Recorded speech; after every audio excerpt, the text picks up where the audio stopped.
Welcome into a Top 5 Tuesday edition of Main Street Sports Today. Presented by Tuesday? It is Tuesday. It Because feels it sure like feels Monday. like Monday, yeah. No doubt, man. Ain't no doubt. What a just incredible, incredible day already. Lord have mercy. Thanks, folks, for hanging out with us here on this Tuesday edition. Assuming that you are. Assuming that you stuck around. I knew you would. We were only gone for just a few minutes. Thank you guys, really. Technology, it is what it is, and we are at its mercy most of the time. So such is life, Mo. That's all right. Glad to be with you here on this Tuesday. We got a great show lined up for you. It's Top 5 Tuesday. We're going to take you back into the time machine today and tell you, if we had a time machine, where would we go? What sporting events or moments would we want to go back and watch in person? Well, we'll let you know. We got 15 of them now. Whether or not we may not have 15. Whether or not some of those are duplicates, can't tell you. We don't know yet. But looking forward to that. Of course, it's Tuesday. That means Chip Walters is going to join us. He's going to talk about the Middle Tennessee State trip to the West Texas town of El Paso. And Chip did not come back with Felina. So I'm very. Are you sure? That's if he did, I wouldn't have been at work on Monday. I'd have called in sick, something. But yeah, so got a lot to get to. A ton of sports news, reactions from over the weekend. And of course, tonight is the first college football playoff rankings. Who's going to be where? We'll tell you where we would put them. So all of that coming up and much, much more. But before we do anything else, let's get you yesterday's short results and today's short schedule on the rundown. This is the Rundown. In NFL action last night, it was the Cleveland Browns defeating their in-state rival, the Cincinnati Bengals, 32-13. NBA action, the second of a two-game series, and the Utah Jazz get the sweep of the Memphis Grizzlies, 121-105 out in Salt Lake City. Major League Baseball tonight, Game 3 of the World Series, which was supposed to have been last night, as I took great pains to point out to Chris. And I guess yeah, Chris just right. knew all along. I had your crystal ball. Game 3 was rained out last night, rescheduled for tonight. Houston at Philadelphia, 7:03 first pitch on Fox. That series is tied 1-1. Tonight's college football action. We got some action in the house. That's right. Ball State's at Kent State. You can see that 6 o'clock kickoff on ESPNU. And on the Deuce, Buffalo at Ohio. That's at 6:30. And women's basketball tonight in college. It's the only thing I could find that was even remotely close to something that we would care about, and that's Bethel. NAIA Bethel is at Murray State's women tonight. That's on ESPN Plus at 6 p.m. if you are so inclined. And that's going to do it for your rundown.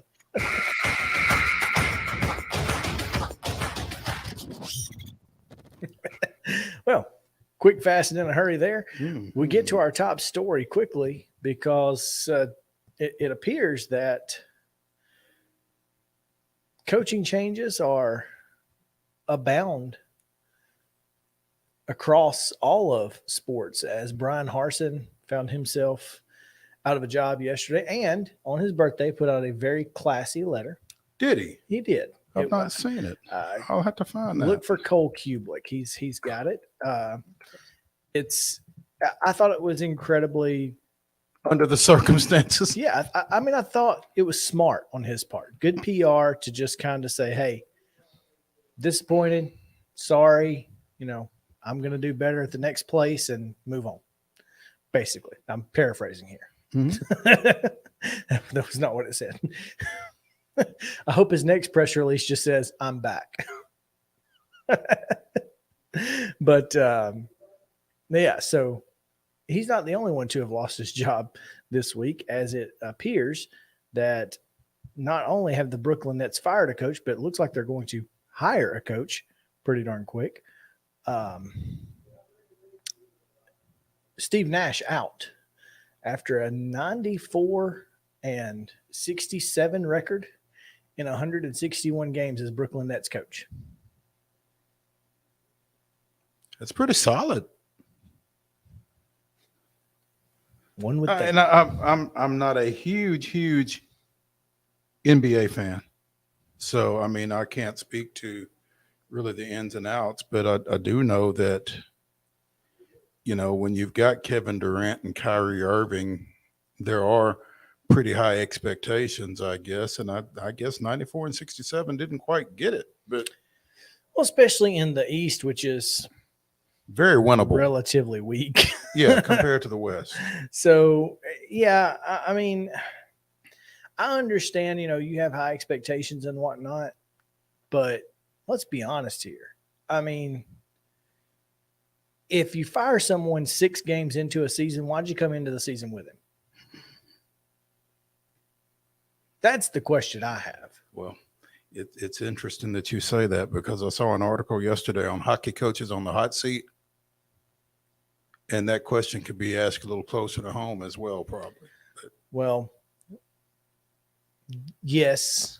Plenty of fodder there here in Nashville over that. But yeah, I mean, and let's be honest, we all asked the question, why are we going into this season with him after it was decided we were going to go into this season with him? So look, Steve Nash, solid coach, maybe.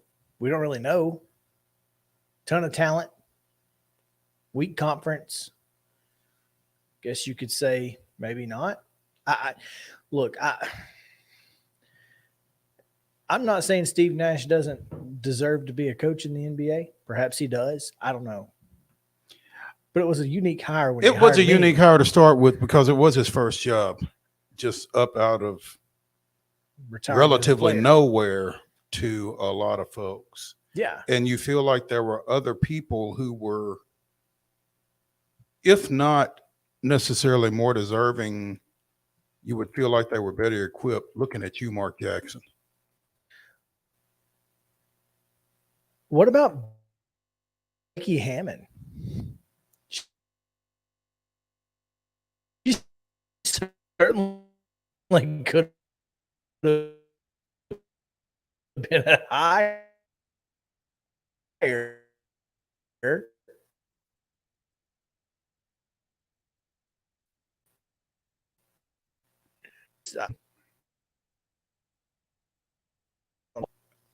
I also think that there are folks that are afraid to hire Becky Hammond because she might be good. She might be good.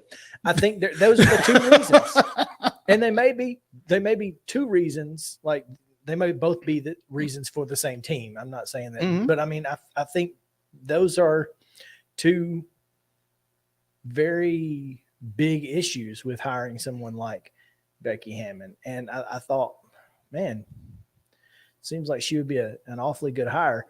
My question is, just from a resume standpoint, I mean, right, especially now. But I think my biggest question is, you're going to go hire a coach who's on suspension for sleeping with a coworker?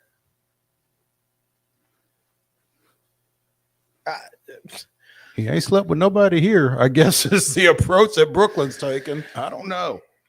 Well, if we hire him, then they won't be coworkers anymore. I mean, I don't listen. This is all very awkward, very weird. It's terribly awkward, and you know, there have been coaches, there have been people hired with bad optics, and sometimes, if you're willing to suffer those optics, it works out. Yeah, I mean, Ohio State and Urban Meyer for one. Liberty and Hugh Freeze. Liberty and Hugh Freeze. Liberty and Hugh Freeze. Well, I think that was one of those. So we're gonna prove that we're good Christians and accept him with open arms and fix him. But yes, it was very awkward. If you can deal with the optics, sometimes it works out. I don't know that Ime Udoka is anything special, though. I mean, I know he won. I understand Celtics won the East or in his 1 year. I get that. Yeah. But again, the East. But I guess if that's what your goal is, and get to the finals with guys like Kyrie and all that. And you got to feel like the personnel. I mean, who were Boston's Kyrie and Durant? I mean, Boston doesn't have anybody. Jason Tatum and who? I mean, I don't think there's anybody in Boston that really compares to those two. Right now, again, if you're an NBA aficionado, don't at me, because I mean, I'm telling you, I'm not real well versed in that, but still, their two highest paid guys are Horford and Tatum. And Horford is what, 35 years old? 36 now. Okay.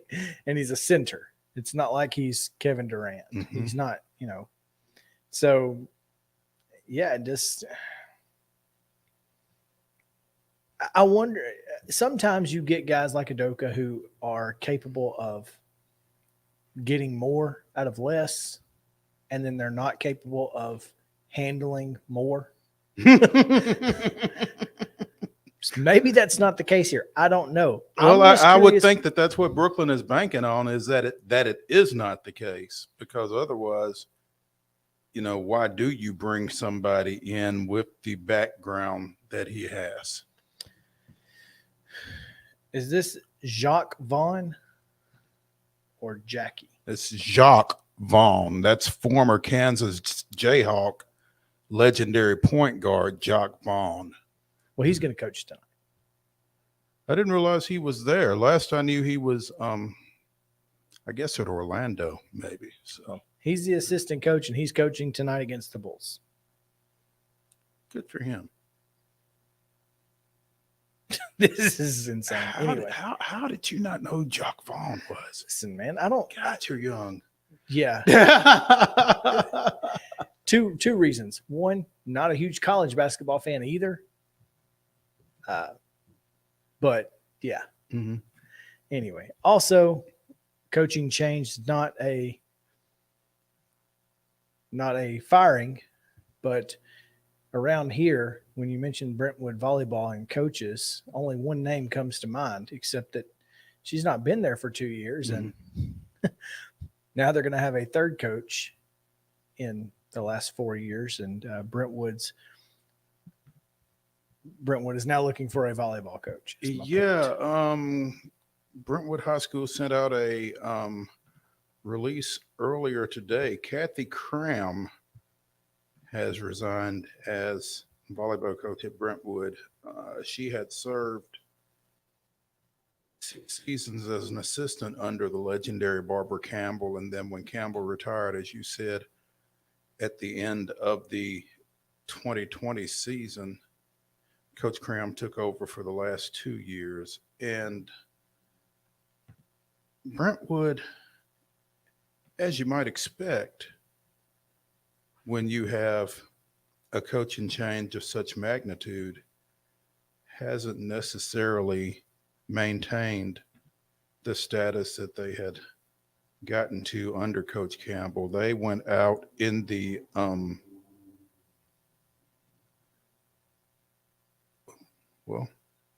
They were in the final. No, four. they went. They advanced to the state this year. I'm sorry. Let me take that back.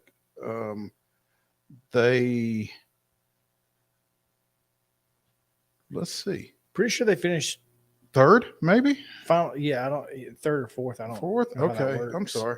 I take that back.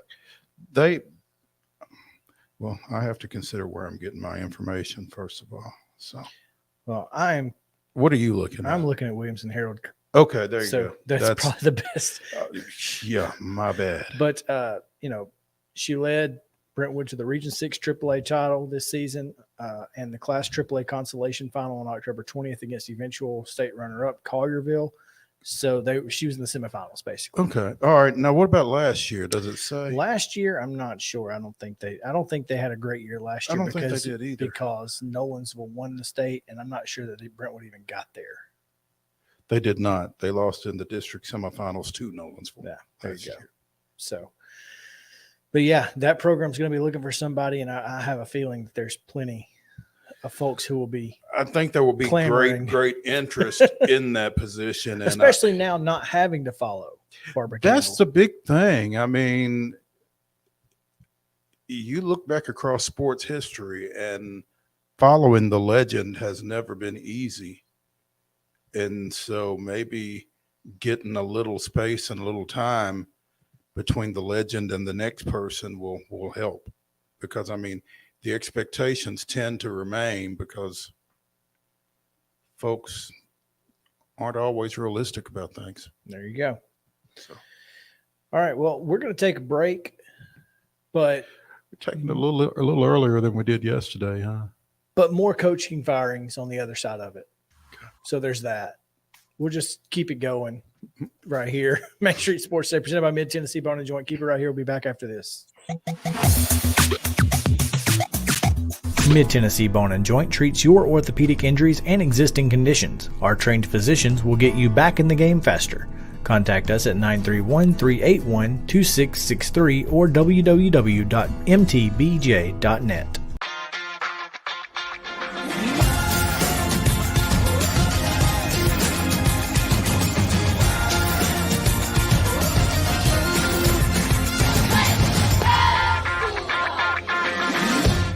Hey folks, while we take a quick break from the show, I want to tell you about our friends over at Custom Stone Handlers in downtown Columbia. Ed Rich and his team at Custom Stone Handlers believe in leadership. And outside of the military, our greatest leader building platform is sports. Custom Stone Handlers proudly encourages young people to get in the game. You can contact them today at 931-490-4990 or visit customstonehandlers.com. Jones and Lang Sporting Goods here in Columbia has been outfitting teams, officials, and anybody else from T-ball to college for 50 plus years. Be sure and check them out at 931-388-8060 or online at jonesandlang.com. Jones and Lang Sporting Goods, the look of a winner. Zion Christian Academy, zioneagles.org or 931-388-5731. You can schedule your appointment. Go tour their campus. It is beautiful over there, and you're definitely going to want to see it. Again, it's zioneagles.org. Give them a call, 931-388-5731, and schedule your tour today. Are you an enthusiastic sports fan? Want to have fun and get in on the action? Heck yes, that'd be awesome. Have great attention to detail? Want to stay active? Definitely. Want to give back to the student athletes in your community? Obviously, yes. Then you'd make an excellent high school sports official. We need more officials in Tennessee. Because with no high school officials, there are no high school sports. Sign up today at highschoolofficials.com.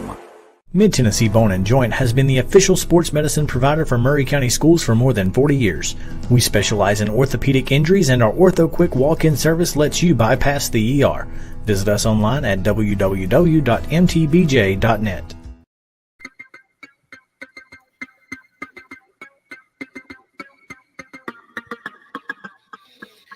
Welcome back in Main Street Sports Today, presented by Mid-Tennessee Bone and Joint. So we were talking about coaching firings, and they just keep coming. In the NFL level, Marcus Brady, Who? out as the offensive coordinator in Indianapolis.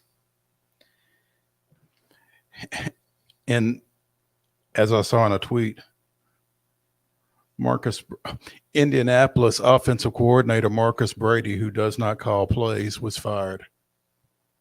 Yeah, you didn't see that's on the run. That's on the run of show. Oh, my bad. I don't know if somebody tweeted it, but Yeah, also he doesn't call plays. he doesn't call plays. So He's I mean, in game planning and play design, but he doesn't call the plays. But it certainly must be his fault. I mean, it's got to be his fault. Certainly be. can't be Frank Gotta be. Reich's. It's got to be what's going on during the week and not what's going on Certainly Sunday. not. Yeah. Well, I mean, If you don't like his game planning, maybe you go in there and change the game plan. talk to him. But again, if it's me or you, It's you every it's time. you. Every time. So, Well, Hey. it's. what you think I brought you in here for, other than to fall on your sword when I screw up? I mean, that's exactly what we're doing. It doesn't make any sense. I don't understand. It makes perfectly good sense. Well, I mean, it doesn't make any sense for the Colts. I don't understand what they're doing with Frank Reich. I mean, if Never stop your enemy in the middle of making a Well, mistake. you're right. I mean, if we're talking about the Colts here, they are certainly making plenty of mistakes And the Tennessee Titans are going to let them. all day long. Just keep doing what I you're mean, doing. as we spoke yesterday, the Titans are 2 games up on the Colts in the standings, and they hold the tiebreaker. So they're 3 games up, basically, Technically, on the field. yes. So, just keep doing you, Indy. Keep doing you. We'll sit back here and watch from up top. I'm still waiting on if I have seen nothing from the Titans, obviously, but DJ Moore is trending with 500 mentions in the last hour. Oh, Ian Rappaport, the Giants are trading for DJ Moore for multiple draft picks. Wow.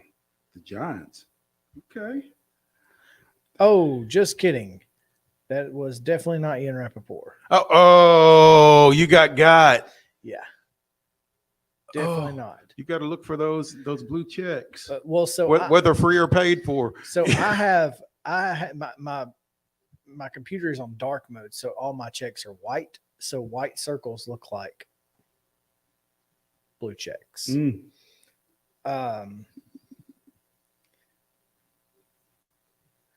Yeah, still don't see anything I don't see anything about, and this is again, a lot of folks saying that the Titans were likely the destination. destination. I mean, they said that Well, last I saw, it was, he's expected to be a Titan by the end of the trade deadline. so basically, you will have traded AJ Moore for DJ Moore. I mean, AJ Brown for DJ Moore. Potentially. The Jaguars are trading for Calvin Ridley, The who is suspended for the season. Chase Claypool wound up where? Claypool wound up Saw with it. the Bears? maybe. The Bears. I'm pretty sure. So kudos to them for giving Justin Fields something to work with. Finns get linebacker Chubb Bradley, and running back Wilson. running back Wilson. Yeah, I don't. Who is that? Jeff Wilson. I'm not familiar Never with heard that of him. name. No. Apparently, he's from San Francisco. Yeah. Of course, no one But yeah, Claypool's in Chicago. knew who he was because, well, there are plenty of running backs ahead of him. This is interesting, man. I love trade deadlines, but it's so hard to keep up, obviously. So, yeah, there you go. How about that? Calvin Ridley to the Jaguars. So that's done? Certainly scary for next year. The compensation is still being finalized as of 32 minutes ago. I don't understand why Atlanta makes that trade. And well, unless they're trying to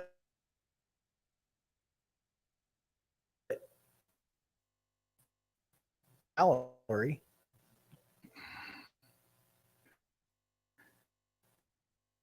Cowboys.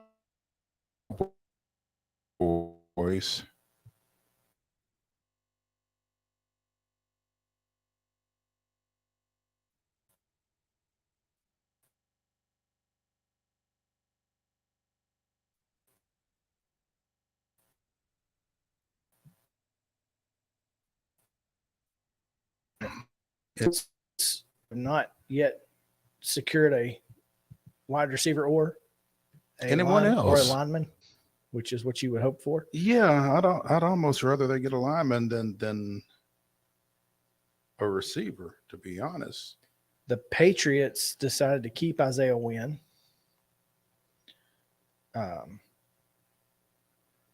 Hawkinson, tight end Hawkinson, TJ to the Vikings.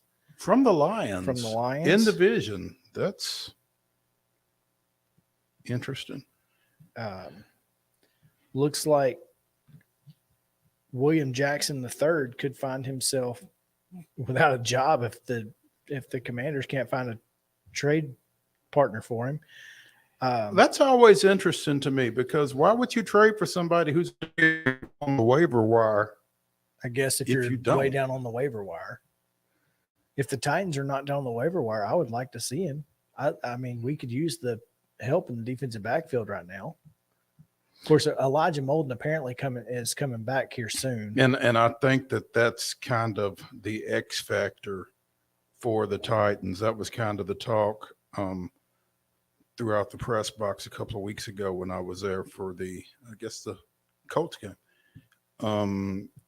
That if the defensive secondary can hold up until Elijah Molden gets back, then everything else should kind of fall into place, especially with the play that you've gotten of late out of Anthony Adams and Terrence Mitchell. And it was funny to me that out at Houston late in the game on Sunday, Adams made a play and then Mitchell on the next play made a play. Those two guys just seemed to be tied at the hip. They came in on the same day off of practice squads. Mitchell kind of got thrown into the fire immediately and did not fare great late against the Raiders, I think it was. But since then has really come along, and obviously both he and Adams made big plays in that Indianapolis game. So maybe the defensive secondary isn't as far away as we think, especially if Molden is close. Well, with the fact that Amadi's out, you would think that would mean he's close. So Yeah, with Amadi being cut, you feel like that means they feel like something's getting ready to happen back there. They're going to have somebody in the nickel. Yeah, and I wonder if they cut him so that he could maybe find a spot somewhere before this trade deadline. I don't know what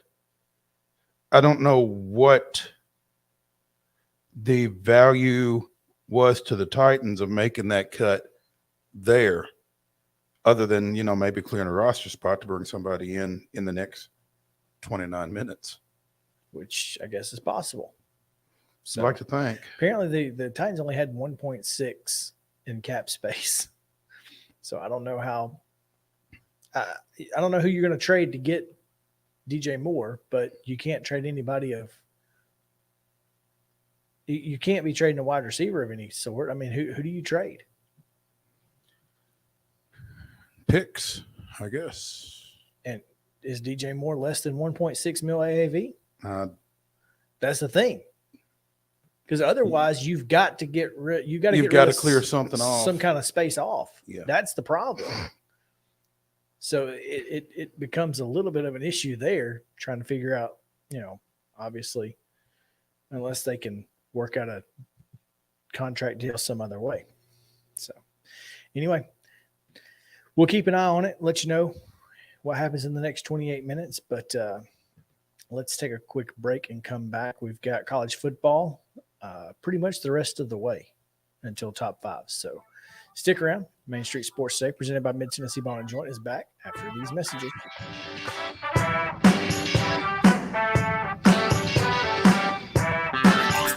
This is Chris Yao with Main Street Sports Today. Every show, Mo Patton and I welcome friends from all across the sports landscape, from high school coaches and reporters to national, college, and pro sports personalities. You never know who might stop by for a chat. AP Tennessee sports editor, 3-time Tennessee Sports Writer of the Year 2020 TSWA Hall of Famer. She covers the Titans, the Predators, the Grizzlies, college football, and hoops. Please make welcome Teresa Walker. Former University of Tennessee, former Team USA Olympian, ex-Cy Young Award winner, R.A. Dickey. R.A., did I miss anything? Man, that was sweet. Yeah, I need to listen to that before I go to bed every night. That was nice. Has 5 sports Emmys. That's not bad for the other guy in Wham, Ryan McGee. The other guy in Wham married the best looking girl, Bananarama. So the other guy in Wham had a pretty good life. From preps to pros, we're taking on the sports topics you care about. Tune in across Main Street Media social platforms at 2 p.m. or on demand on your podcast distribution platform of choice.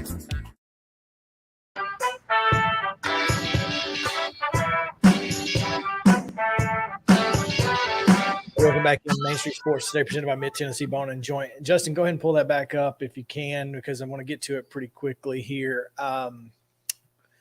Before we get into college football, we wanted to get to it yesterday, didn't have a chance to, but thanks to, Brian Harsin. But or thanks to John Cohen or the Auburn president or somebody, yeah. Oh, that's a done deal, by the way. It's official. Yeah. Yep, Cohen is in officially, so – but Sunday in the NASCAR race, and we'll talk a little bit about this tomorrow with Heather Williams, we saw one of the craziest things that has ever been done on a NASCAR track. And that's saying something, because there's some crazy things that have been done. But I've never seen anything like this before. Ross Chastain needed 2 positions. He needed to gain 2 positions in order to – in the final lap? In the final lap in order to – earn a playoff berth and into the championship 4. Well, at Martinsville, it's not always easy to pass, especially in the corners. So what did he do?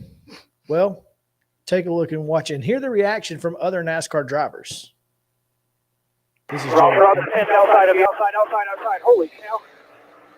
I guess it does work. Holy, do you see that? Oh, my God. Oh, my God. Coming to the checkered flag. I can't believe what I just saw. That's literally the coolest thing I've ever seen in my life. That was straight video game. That was incredible. Watch one ripping the outside wall of the fence. Holy unbelievable. Wow. I'm pretty sure he got in with that. That's the damnedest thing I've ever seen to one done. What's the one doing? He was trying to hold it wide open and go. He did it. That is insane. He passed people doing that? Yeah, he got in the Final Four doing that. Holy. Come in checker, gap for one. Cover your bottom up off. What in the hell? We're in. Good job. He put it on the fence and went wide open there. I don't know if he beat yeah, he did. He beat the freaking BT-11. What's the one outside over here? Outside. I guess we just lost on that. Well, I've never seen anything like it, but Bell wins. He's in, and the one Hail Mary defense in 3 and 4 and got it. Wow. Did all I could do, Bruce. 2 spots here. Gotta get him? Yeah, I gotta get him. Need 2.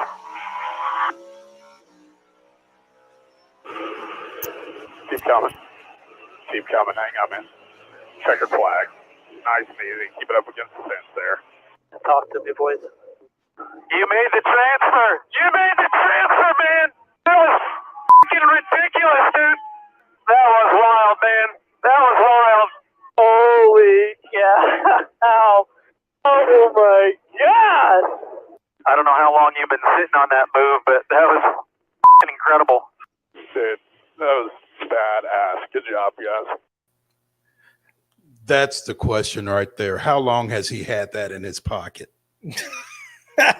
Since they were racing, iRacing in 2020. My goodness.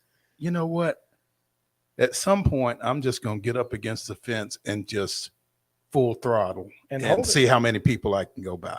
I mean, on the last lap, you're not going to get a caution. Now, on any other lap, if you intentionally cause a caution, it's a penalty.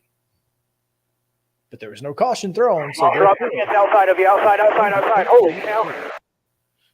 I don't know if that was me or you or what, Justin. But yeah, I was like, hey, yeah, I don't know what's going on. But insane. I mean, the fact that he even thought it was a good idea. Clearly it was. And it worked. And the 11, Justin, you said this yesterday, he wasn't even mad. He was just like, what can I do? What can I do? I mean, by the time you think to squeeze him, he's by you. He's gone. Yeah, so. I think that was the best part. Because, I mean, that's the only thing to do, right, is try to block him up some kind of way. Yeah.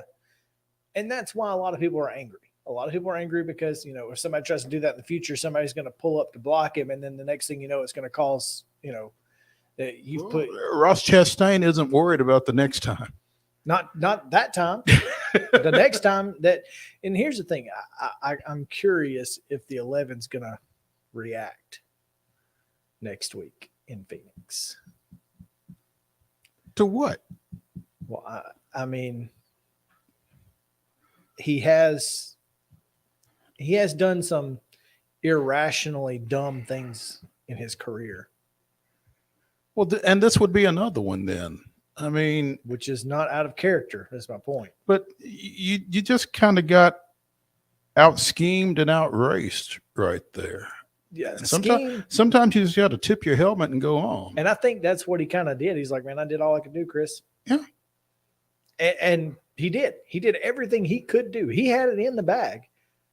Chastain just threw a Hail Mary and connected. Yeah. So well done, Ross Chastain. I just wanted to show that because I thought the reaction of the other drivers is really what made that really cool. Like it was awesome. Don't get me wrong. No.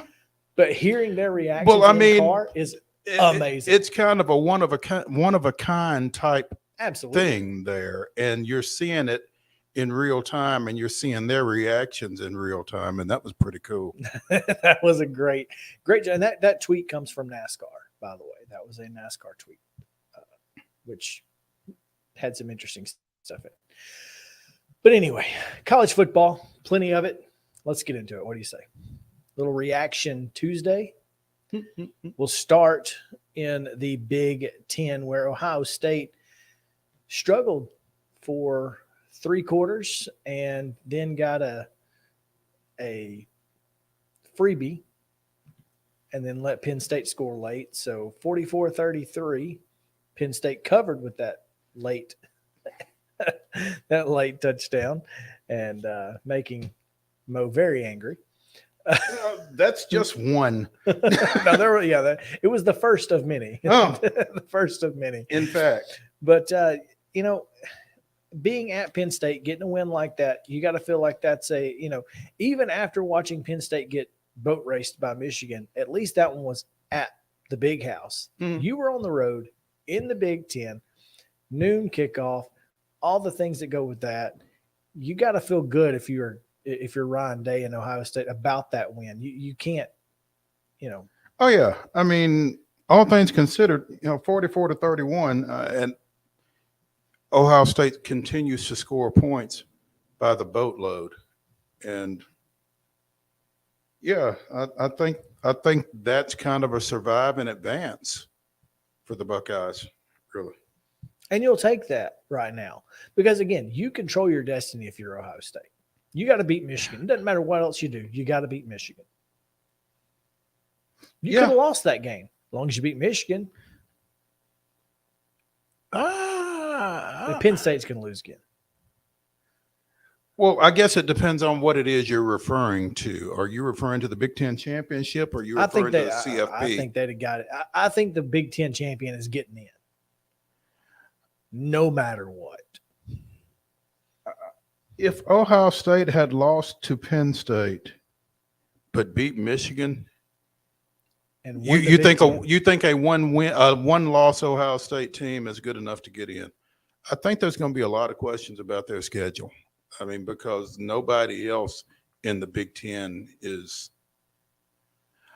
Well, if you beat Michigan, who's undefeated, and then you win the Big Ten, then I think that's the win that you got to look back at. But I don't think you could lose to Penn State, beat Michigan, and still have that same cachet. I think so. That's just me. Yeah. I think that's a game they could have lost and it not mattered. Just because I think the perception of the Big Ten right now is that its top teams are as good as the SEC's top teams. Now, whether that's I don't true know or that not, that's accurate. but that's the perception. Yeah. And that's what matters. So, especially nationally, it's the perception. Mm-hmm. So my point is that I think they would have gotten in as long as the Big Ten champion is getting in, as long as it's not Wisconsin with 3 losses or whatever. I mean, if something crazy happens in the championship game, maybe that gets crazy. But otherwise, a Big Ten East winner and that wins the Big Ten is going to the college football playoff. That being said, it's a good win for Ohio State. I think it is a positive for them, and they'll, that's a feather they can put in their cap. TCU is one of those teams that you feel like needs to lose. Mm-hmm. For a lot of one-loss teams that aren't going to win their conference championship games are really rooting for TCU to lose. Because if TCU loses, their resume, if they don't lose, doesn't stack up to a lot of these one-loss teams, if we're being honest. The only thing that they would have over those one-loss teams is not having a loss, which is important. That's a pretty big only. Well, I mean, it's important, but if you look at what percentage of average college football teams could go 12-0 with their schedule, the number's pretty high. It's double digits. So, especially when you think, okay, well, Texas and Oklahoma are terrible. We thought Kansas was going to be the biggest threat to the Big 12. What does that tell you about the Big 12? And I think that's, you want them to lose, but also, even if they don't lose, I think there's drama on the final college football ranking night. If TCU's undefeated. Yeah. Oh, definitely. And I also think there's with Clemson, because Clemson's resume is getting worse by the day. Yeah. I mean, when you start looking at who they've beaten and how they've beaten them. Overtime win against Wake Forest and Louisville kicked their rear end. Louisville, who 3 weeks ago Scott Satterfield was probably on the hot seat and may still be. I think may still he's be. probably in the top 25. If you look at was it CFBHotSeat.com or something? Oh, he was in the top 10 easily. Oh no, I'm just saying because he might still be in the top 25 right now. I don't think he's moved down that much. No. So, I mean, you and then Clemson loses to Notre Dame. I mean, not Clemson. Syracuse loses to Notre Dame. That's not a good loss. I'll take that back, Chris. I'm looking at coacheshotseatranking.com, and Satterfield is not in the top 30. Okay. Well, he might not be now. That might have saved his job for a while. When beating Wake Forest saves your job. What world are we living in? Right. And then you've got on top of that, you know, Oklahoma State's out. Kansas State destroyed that. Adrian Martinez, baby.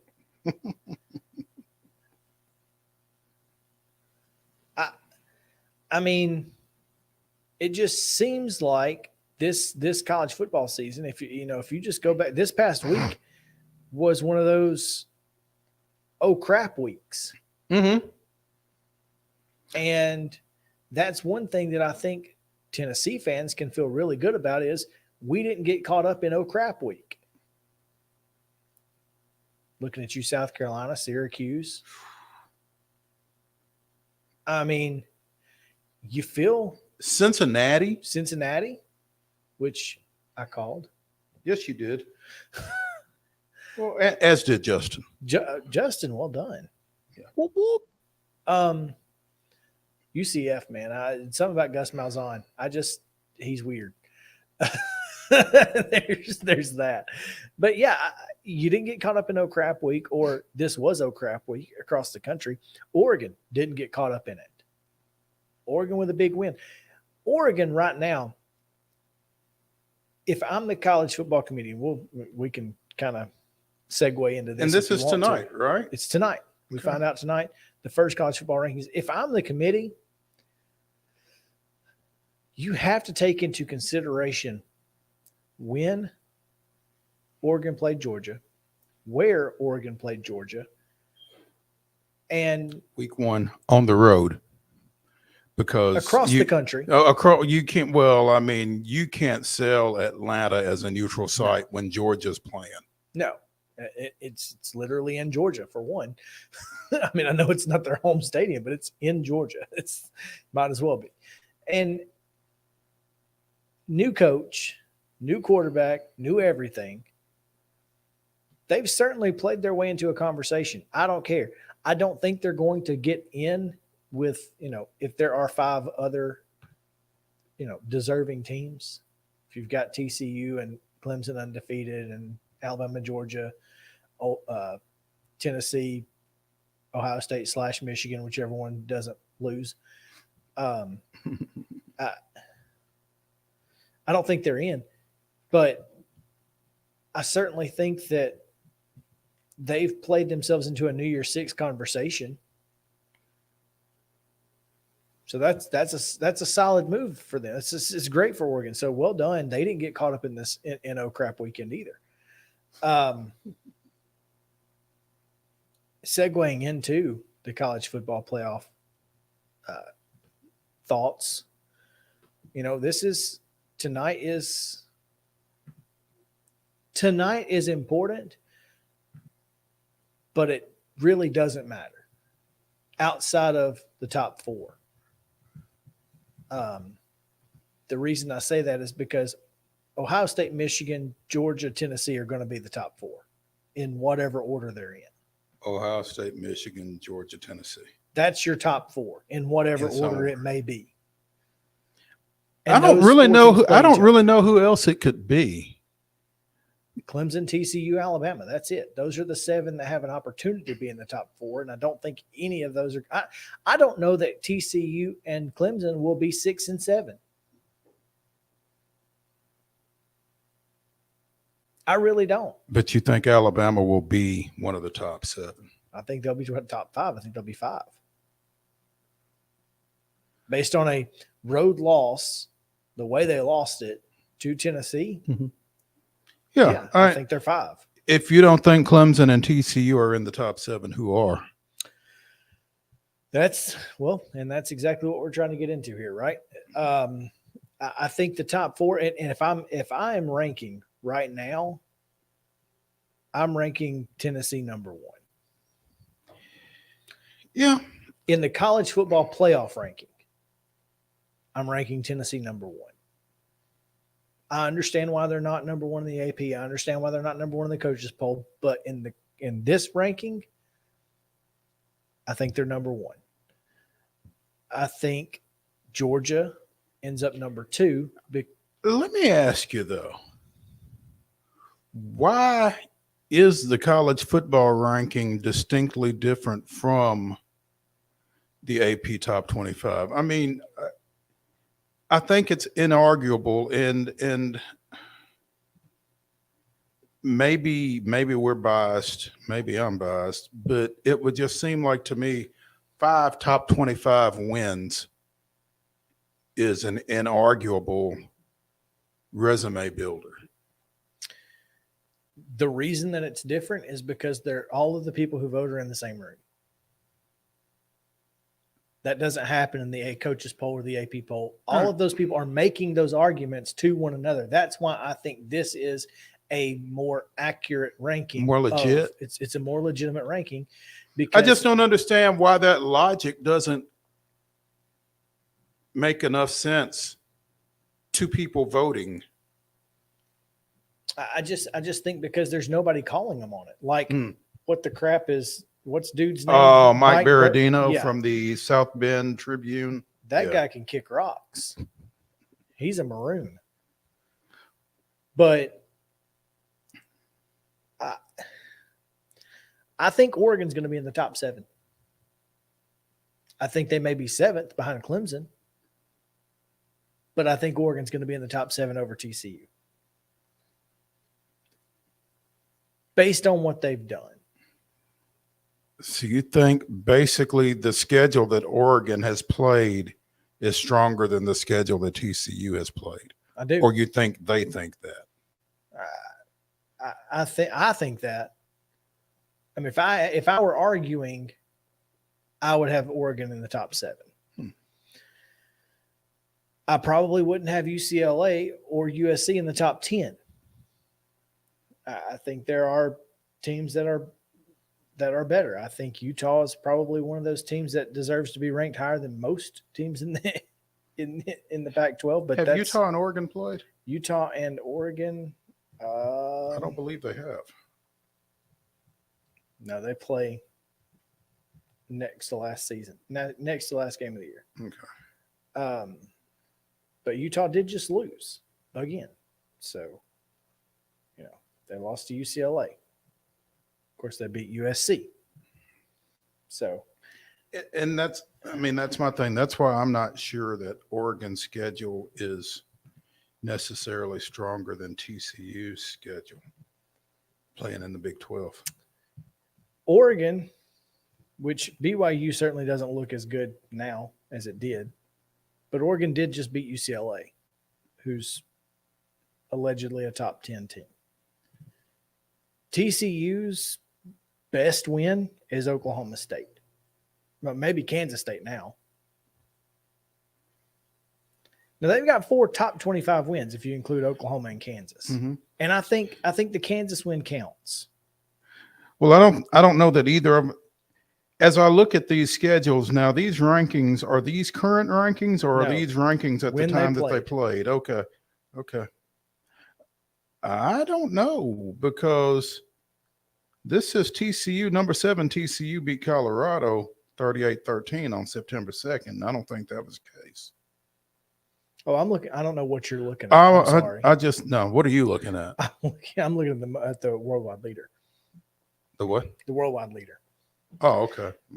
Their schedule, they beat number 18. They beat Colorado 38-13, Tarleton State, SMU by 8. Mm-hmm. At SMU. At SMU, give them that. Number 18 Oklahoma drilled them Number 19, Kansas, 38-31. But that was in Kansas, Lawrence. But that was also Kansas with their quarterback. Well, I think that's when he went out for half the game. The other half was not. Oklahoma State won by 3 at home in OT. In overtime. That's right. But they did beat Kansas State by 10. And I think that's probably their best win after what Kansas State did. But Kansas State did not have Adrian Martinez. Right. Then they went with this past weekend to West Virginia and won by 10. And West Virginia is bad, by the way. Neil Brown's going to be They're better, though, aren't they? And West Virginia led that game at one point, right? West Virginia was up 20. No, they were tied. Okay. They were never – West Virginia never led, but they were tied 21-21. It was 34-31 with 4 minutes to go. And TCU scored a touchdown with 20 seconds left to go up 41-31. West Virginia is 3-5, 1-4 in conference. Now TCU's getting ready to host Texas Tech this weekend, and Texas Tech beat Texas, which apparently is not as good as we thought it was. I'm telling you, I think their so how schedules, how many top 25 teams has TCU beat to get to? At the time of playing 4. 4. And Oregon? I don't know because I can't. Hold on. I'll tell you. All right. 2. One of them being BYU. The other being top 10 UCLA. But again, BYU, not a top 25 team. They're just not. But neither is Oklahoma. Neither is Kansas without Jalen Daniels. Jalen and Jaden. I'm making sure I wasn't wrong there. And Oklahoma State, probably a top 25 team, but there's certainly nothing to write home about. And then Kansas State without Adrian Martinez, there's a lot of excuses that can be made. I'm not saying that you shouldn't. I'm just saying that TCU's schedule versus Oregon's schedule probably about equal. That being said, I mean, I've watched TCU twice, and they just seem like a general Big 12 team. They seem like one of those teams that's just they got to outscore you. It just feels like one of those teams that if they get into a game with any kind of defense whatsoever, they're just going to get drubbed. I don't know that to be a fact. One, because I don't know if they play a good defense. So find out against Texas. But it doesn't matter. I've got Tennessee, Georgia, Michigan, Ohio State. In that order? That's the order I have them in. Then Alabama, then Clemson, then Oregon, then TCU.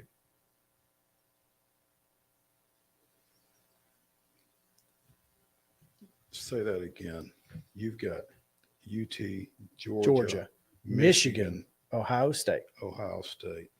Then you've got Alabama, Oregon, Clemson, Oregon, TCU, UCLA. Oh, you're going 10. I'm going top 10. Yep. Okay. And then USC. I think USC has the best shot to make a playoff as a Pac-12 champion with one loss. I think USC is the only possible option. So you don't think if Oregon runs the table, they get in? I don't think so. I think the loss to Georgia is what's going to keep them out, especially if Georgia loses to Tennessee and doesn't win the SEC.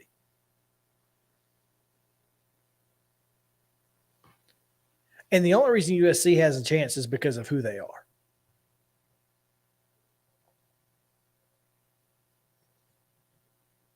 Now, you writing yours down there? Trying to.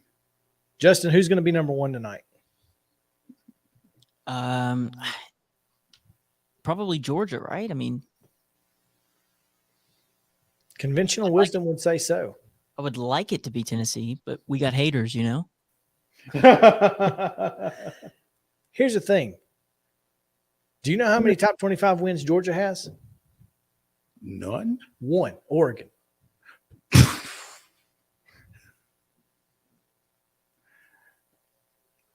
This is my point. I don't think you can legitimately say they have a better resume than Tennessee, than anybody. Yeah. Well, anybody. Well, other than Tennessee's just an electric factory. I think the fact that they, and again, this goes back to Chris, something you've been saying all along, that you hate preseason rankings. You know, Georgia started the year at number 1, and so, or number 2, I guess, behind Alabama, right? Alabama, yep. And so, you know, you really get a big boost from that. You kind of get the benefit of the doubt. But not with the college football playoff because they don't have preseason rankings. Right. Ohio State has 2 top 25 wins, one of those being Notre Dame. Mm-hmm. Marshall also has a top 25 win, by the way, and that's the only FBS win they have. I don't know if they've won since, but the next guy that we talked to could probably tell us. I don't know. But yeah, that's what have you got? Have you got your top 10? I've got my top 8. Go for it. I've got UT, Georgia. I've got Ohio State 3, Michigan 4, okay, Alabama 5. I've got TCU 6, Clemson, and Oregon. Okay. Look, I can't argue with you. Yeah. You're probably going to be right. But I don't feel like I have the depth of knowledge necessarily to complete a top 10 because I don't know who 9 and 10 are, but I don't. Well, if you just look at everybody else has got 2 losses except Illinois, USC, and Ole Miss. And Ole Miss just lost to LSU, which, by the way, looking pretty darn good these days. Mm-hmm. So, all right, well, let's take a break. Chip Walters is awaiting, so we'll talk to Chip right after this on Main Street Sports Day, presented by Mid-Tennessee Bone and Joint. Stick around.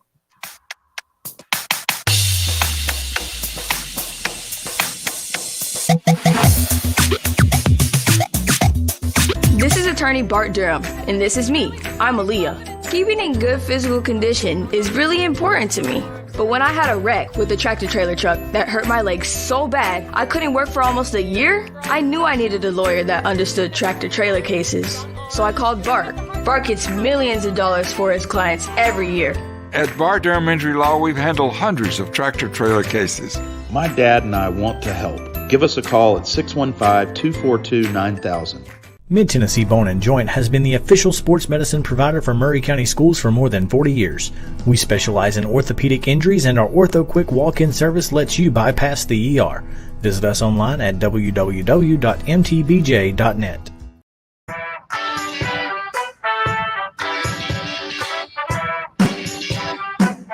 Welcome back in Main Street Sports today, presented by Mid-Tennessee Bone and Joint. DJ Moore is not a Titan. He will remain a Panther. Cam Akers stays in L.A. Brandon Cooks stays in Houston. Kareem Hunt stays in I thought Brandon Cleveland. Cooks was a done deal somewhere. Apparently not. Apparently not. So there you go. Well, that's unfortunate. Calvin Ridley is suspended in part because he bet the Falcons would beat the Jaguars last year. Now he is a Jaguar.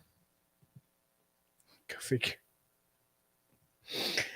Oh, man. He bet on his team to win a game that he had no part in. That's correct. So there was no difference at the time in Calvin Ridley and longtime Whites Creek coach Cornelius Ridley. I mean, there was nope.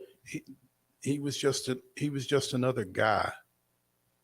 Yep. That was ridiculous. It was ridiculous when it happened, and it's still ridiculous.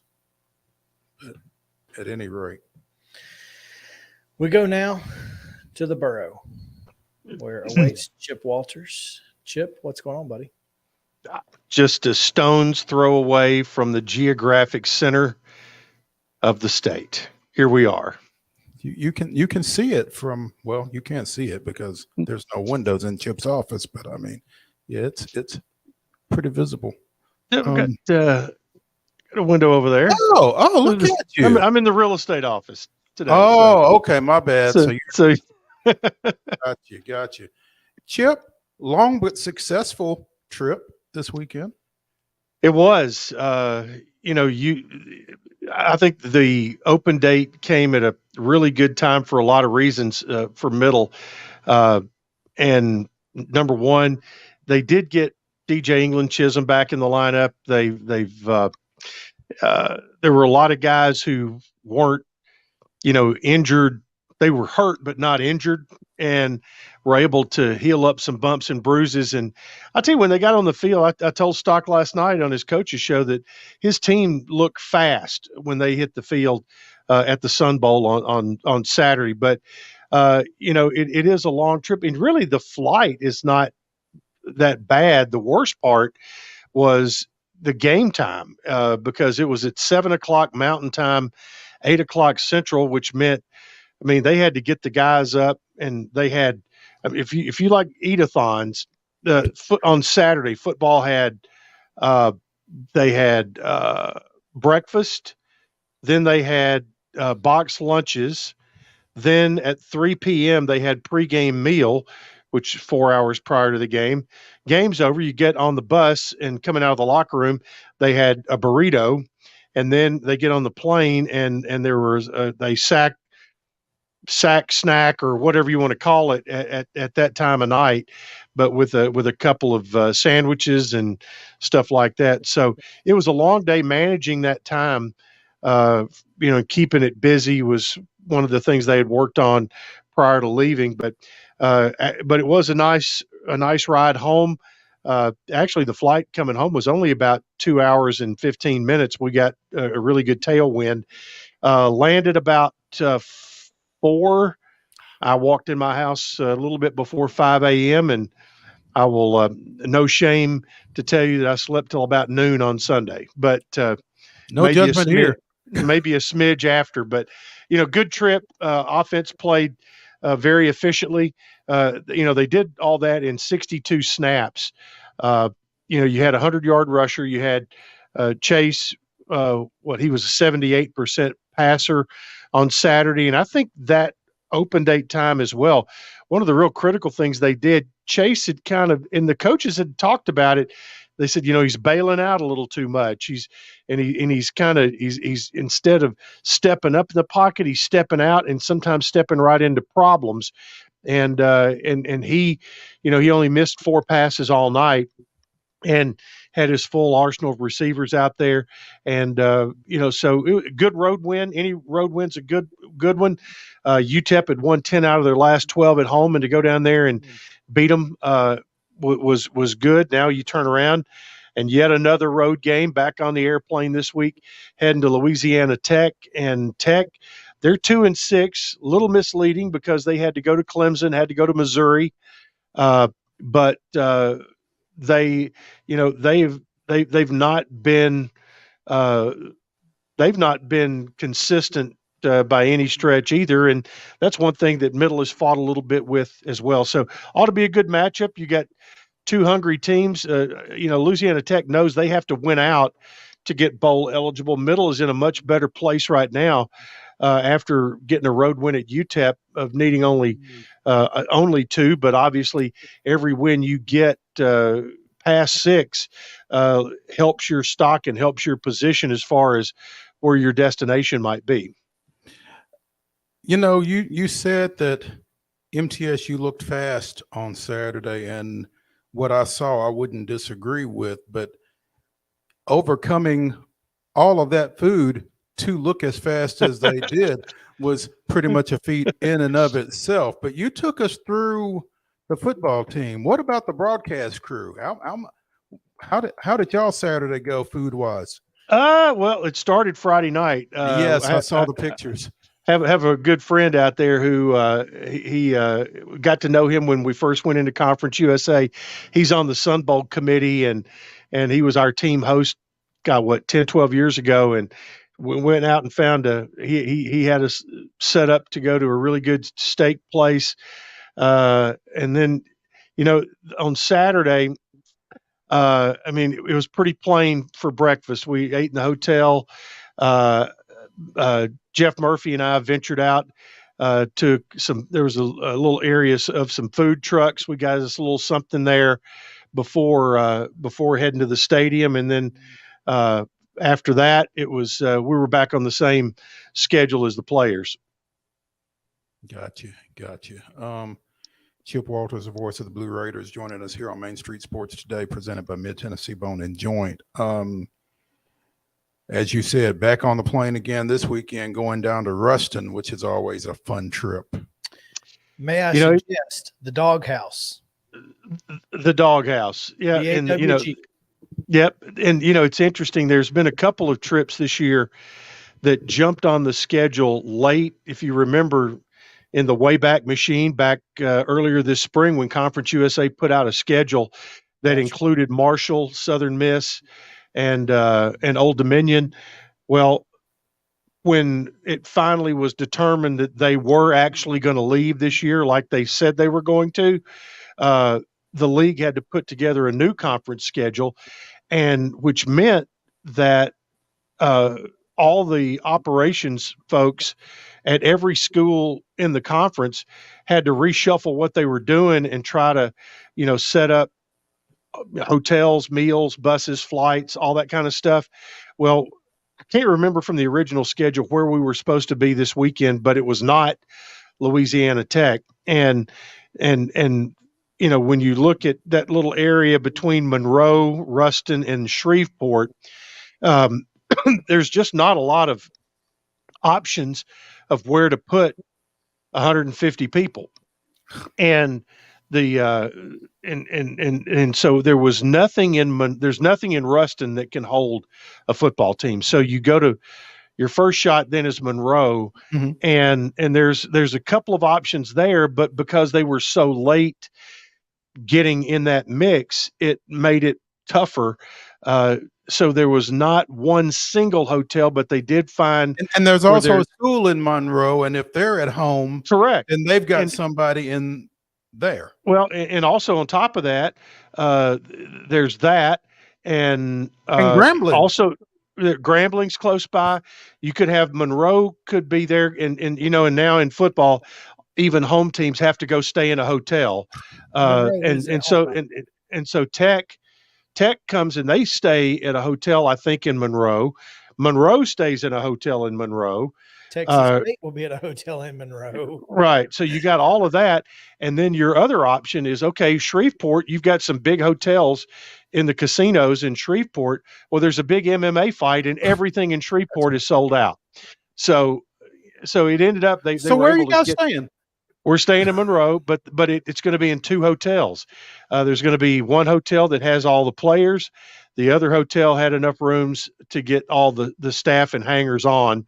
And so that's part of the unseen stuff about, when people always talk about, y'all just need to go play that game over there. But there's the logistical part of all of that is a real, can be a real headache. Like, our Brett Brock, the director of ops, during the open date weekend, he was in Columbia, Missouri, already getting stuff lined up for the second week of the season next year. He's already got stuff lined up, hotel, all of that for the opening weekend against Alabama next year. So they like to work about a year to 9 months to a year ahead, not 3 or 4 months ahead. So it sounds like we need to have Brent Brock on at some point, because that's really fascinating. And, I've thought some about that. It was a story that I kind of wanted to do at some point in time. It's just, like you said, the logistics of going on the road. And yeah. And, for instance, like we'll get to the airport on Friday. The FBO there has to know we're coming. You've already contracted with an airline for the plane. Well, then you deal with a caterer, and we just happen to know a guy that owns a deli in Murfreesboro, and also it might be on the trip. So Domenico's Deli, which is Jeff Murphy's restaurant, we get great sandwiches there. So you got to work all that out, and then do the same thing on the other end. Have your hotels, meet with your hotel, knowing what the menu is going to be for your players on Friday night snack, breakfast, pregame meal, whatever it might be. Have the buses lined up to pick you up, have the buses lined up to get you off the airplane when you get back home. It's it really is something. And Brent Brock does a great job. Before that, Chris Matuzik did that. Chris is now in the operations. Yeah, former long snapper. And he might, he may have gotten a call from Weber State last week after that mess with a long snapper. I don't know if you saw that or not. Didn't see it, but heard about it. What? Yeah, four punt snaps for safeties. 4 punt snaps for safeties, exactly. And he's in operations, and also a friend of mine, Rick Hardesty's son. He went to UT and was in operations up there, and now he works with Chris in operations for the Titans. So that would be, having those guys on one day would be, I think it would be eye-opening. Because what they do is very similar, obviously, and they, like Coach Brock, he and Jan Worley, they'll actually leave on Thursday and get to the hotel, make sure everything's right by the time that we get there on Friday. So Jan will get it right. She will absolutely get it right, and she and Brent, they do an awfully good job. Yeah. Chip. Football isn't the only thing going on in the borough. That's correct. Got women's basketball again tonight. The what was the final in the women's exhibition Friday night? Like Southern game against Christian Brothers is like 95-38, something like that. They've got UT Southern tonight at 6:00. Mr. Palmer will have that on the Varsity Network app, streaming only this evening. So there's that. We're also women's preseason show is up on the YouTube channel. We're doing the men's show. We're going to shoot it tonight. It'll debut tomorrow night with Coach McDevitt, Eli Lawrence, and DeAndre Dishman. You'll be able to catch that on Facebook and also on the YouTube channel. So there's all that going on. Baseball is wrapping up for the fall. You've got cross country championships coming up. Middle defending champion on both sides of that. Golf is wrapping up for the fall. Volleyball finishing up. Soccer finishing up. Getting ready for their postseason tournaments, and so there's and the overlap of football and basketball is about to get real, starting on Monday. What time is that game tonight? 6:00. 6:00 tonight. The men will open, and well, again, that's an exhibition tonight. The men will open up on Monday at 11 a.m. against Brescia University, and it is not an exhibition. It's a real matchup, and that's the Education Day game. You're going to have about 5,000, 6,000, 7,000 elementary school kids in Murphy Center. So we'll test the new glass in the building on Monday see how it handles high pitched squealing. Oh, you're not going to, you're going to test that on Thursday. I mean, Winona's going to be in the building. It's going to be pretty high pitched. That's correct. Martina McBride. Yeah. Winona. Have you seen anything new? Winona, Martina, Ashley McBride, Kelsey Ballerini, and Little Big Town. There's rumors of Garth and Trisha. Oh, there are going to be some folks coming in. Yeah, I'll be there. I've got my tickets. I'm very upset that I'm not going to be there. I thought you were going to be there. Listen, I wanted to go, but I got guilted. So, well, you couldn't go by yourself, but what? Why? Yeah, exactly. Hey, one other thing, and want to make mention of. Went to Joe Biddle's funeral this morning, and what an icon in the sports business, sports media business that he was for so many years, and the battle that he had to face with dementia, which is just, it's so cruel with people who we all know who've had Alzheimer's and dementia, that typically those folks who are so creative and have that taken away from them. It was obviously sad that he's gone, but he is in a much better place after that battle that he had, and it was a real everybody that you would have expected to be there, Mo and Chris, they were all there today. And it pretty much says something pretty cool about you if one of the Eagles sings at your funeral. And that was the case as Vince Gill sang Go Rest High on That Mountain today in honor and in memory of Joe. That's pretty cool. That's pretty cool. John Dwyer delivered the eulogy, formerly of Channel 2, did an outstanding job of that. Just really hit the right tone, and Bids is going to be missed. A lot of his sports writing buddies from across the country were here. Rick Bozich came down from Louisville, and a lot of others were there. A lot of, again, all the usual suspects you would expect in the Nashville market. Everybody was there to bid farewell to a good friend. Well, it's always it is tough, and today starts National Alzheimer's Awareness Month. By the way, November is National Alzheimer's Awareness Month, so wear your purple for those who are suffering. I typically pair mine with orange. so you look like a Clemson fan. There we go. I pair it with orange for Pat. So yeah, there you go. That's fair. That's fair. But yeah. So Chip, we say farewell to you today, but we will see you again on Tuesday of next week as we're hopefully talking about another inch closer to bowl eligibility. That's correct. That'll be fun if it is. So appreciate it, guys. All right. We'll talk Thanks, to you Chip. later. All right. We'll be right back with our Top 5 Tuesday right after this on Main Street Sports Today, presented by Mid-Tennessee Bone & Joint.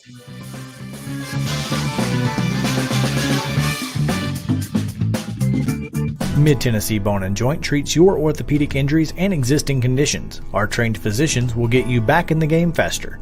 Contact us at 931-381-2663 or www.mtbj.net.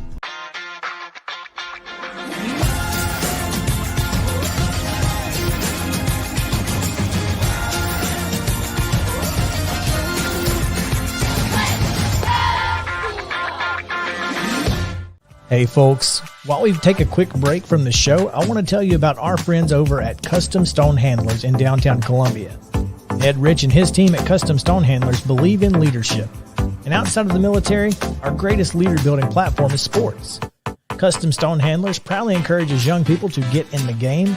You can contact them today at 931-490-4990 or visit CustomStonehandlers.com. Jones & Lang Sporting Goods here in Columbia has been outfitting teams, officials, and anybody else from T-ball to college for 50-plus years. Be sure and check them out at 931-388-8060 or online at jonesandlang.com. Jones & Lang Sporting Goods, the look of a winner. Zion Christian Academy, ZionEagles.org or 931-388-5731. You can schedule your appointment. Go tour their campus. It is beautiful over there, and you're definitely going to want to see it. Again, it's ZionEagles.org. Give them a call, 931-388-5731, and schedule your tour today.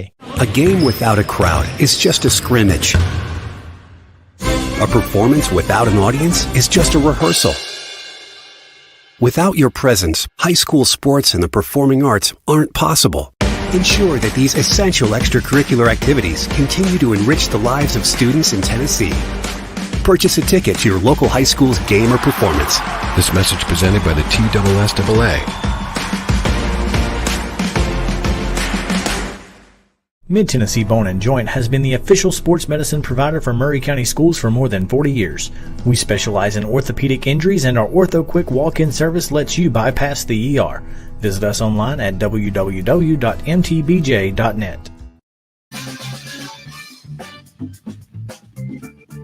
It is Top 5 Tuesday here on Main Street Sports Today, presented by Mid-Tennessee Bone & Joint. Top 5 Tuesday is brought to you by our friends at Mid-South 5 Fitness. Style is still in the gang. SteelAthletes.com, at SteelAthletes on Instagram, STEEL Athletes.com. Make sure to check them out at one of their great locations, one here in Columbia, the other in Franklin. It is time to talk about the time machine. If you had a time machine and you could go back and watch 5 sporting events or moments in history, what would they be? We start with number 5. I'll go first. I rarely do. This is number 5, folks. Rumble in the Jungle. And we can only go up from here. Yeah. That's pretty solid. That's a solid 5. Justin, you want to go next? Your call, man. Either way. Go ahead. Okay, so I'm gonna go. You remember when that video went viral of the bowling? Can't remember his name. Bowling guy that screamed, "Who do you think you are? I am." That's my number 5. I wish I was there for that. What was his name?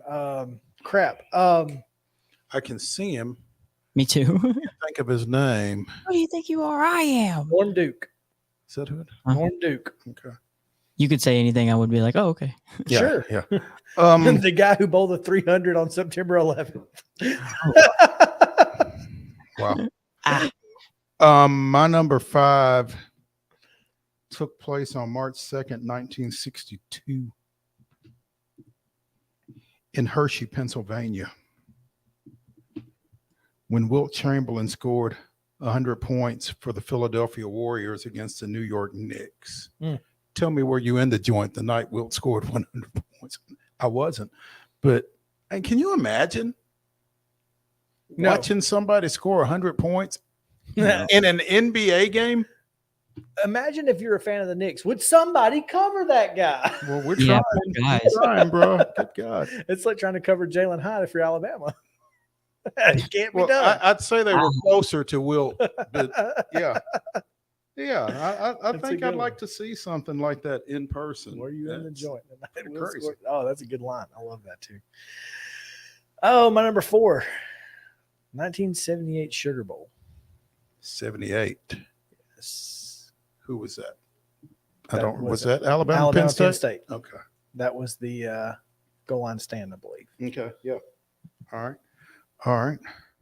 Piggybacking off yours, Mo, Kobe Bryant's 81-point game would have been awesome to beat that. Yeah. I was not 70. I'm sorry.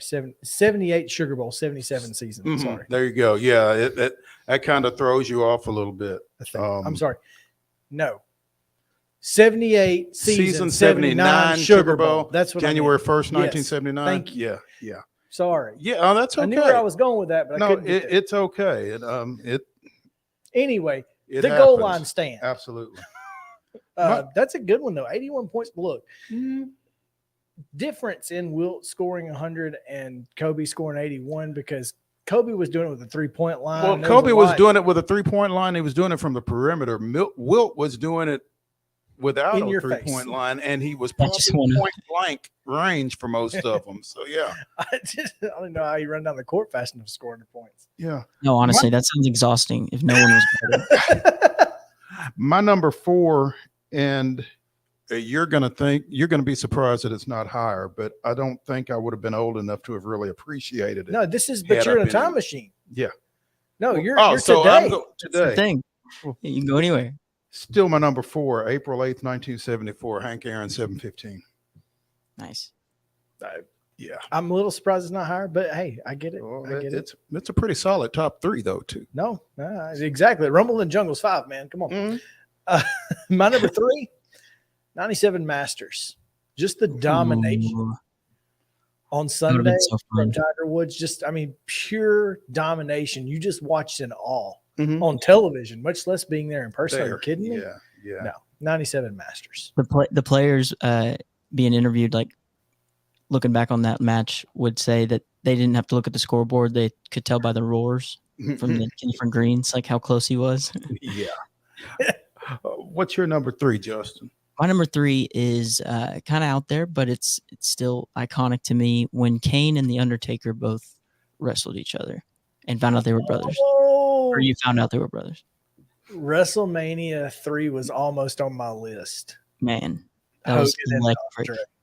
But that's a good one, actually. Man. Because when they found out they were brothers, that was a really good storyline. Yeah, that was solid. And I still thought it was real when I first saw it. So that's even better. Look, I thought the NWO takeover was real forever. So. Yeah, me too. So number 3? My number 3 It's game 3 of the 2014 College World Series. Vanderbilt defeating Virginia 3-2. Nice. First national championship for the Vanderbilt baseball program.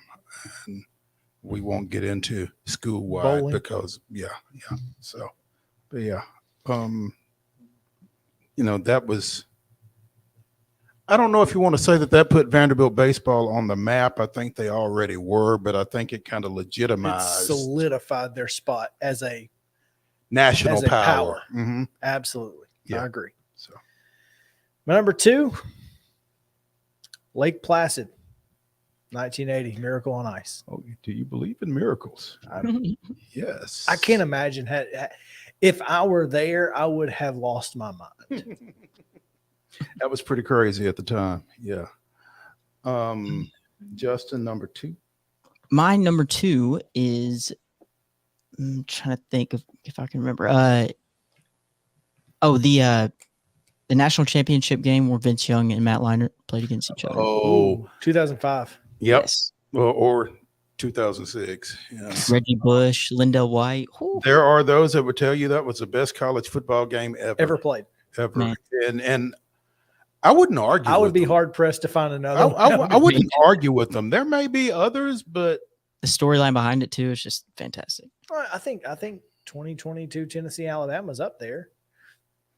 Yes. but there weren't the stakes really for Tennessee Alabama that There was for one team. I would venture to say that Tennessee fans would tell you it was even more important. But I'd say if Tennessee takes it all the way this year, then yes. But I think the greatest college football game ever played would be on the list. That would be on the very short list. Short list. Yeah. Yes. Number one? Oh, you're number 2. Yeah, my number 2. They called them. Who am I fooling? We called them the Sugar Vols. The 1986 Sugar Bowl at the conclusion of the 1985 season when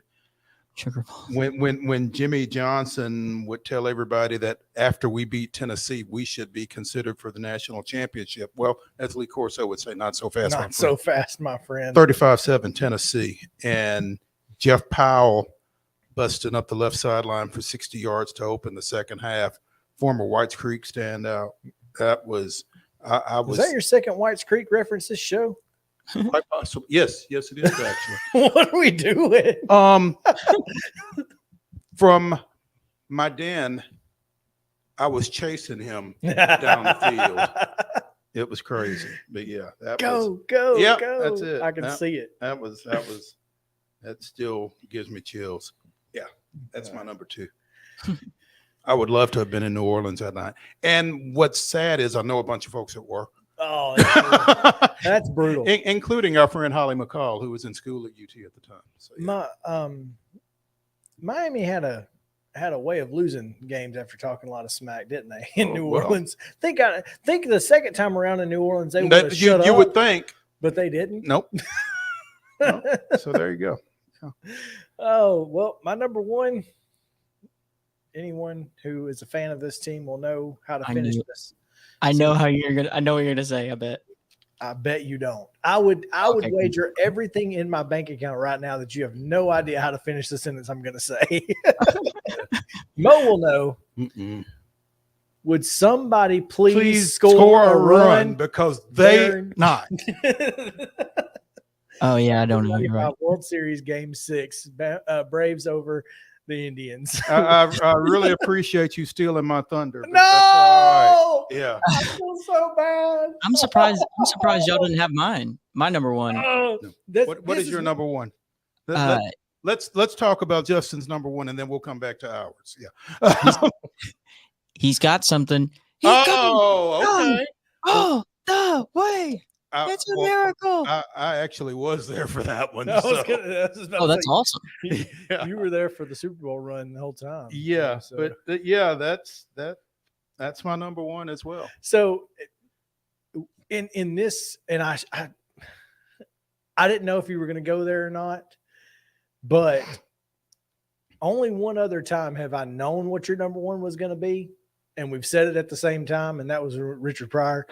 But I almost said our number one's going to be our the same number thing. one. Yeah. This is our number one. Yeah, absolutely. I mean, 95. If there that atmosphere, just watching it on film now, I can go back and watch it on YouTube and just it's an atmosphere that and it was so ironic, you know, the way Justice had slammed the Atlanta fan base for not turning out, and then he hits the home run that they turned stands up as the game winner, and that place just exploded. Yeah, that was pretty awesome. Yes, it was. We have gone far past our time, which is not unusual on Tuesday. We will try to do better. We will try to do better. But yeah, until next time. Did we Top 5 Tuesday presented by? We can tell them again. It is Mid-South 5 Fitness. 2 great locations, Columbia and Franklin. Mid-South 5 Fitness, steelathletes.com or STEEL Athletes on Instagram. Go check them out. Tomorrow, Heather Williams, NASCAR. Yeah, Ross Chastain. We'll talk more Ross Chastain. We've got to mention 2 things. One, we're going to talk about the potential hires at Auburn, because there are some names that are out there that are. We need to talk about the potential hires. We need to talk about the interim hire. Yeah. There are a couple names out there that have interest. We'll tell you who those are. Cadillac Williams, what's his role and why is he a good fit? We need to mention that Vince Dooley passed away over the weekend. Matter of fact, Friday, right after our show started, I believe. I think you're right. So, or right after our show ended, I'm sorry. Vince Dooley, we'll talk about him in amongst where does Tennessee and Georgia rank as far as regular season 1-2 matchups? And of course, we'll react to the college football playoff rankings. Plenty of that. Plenty of stuff to talk about tomorrow. So come back with us 2:00. We'll see you then on Main Street Sports Today, presented by Mid Tennessee Bone and Joint.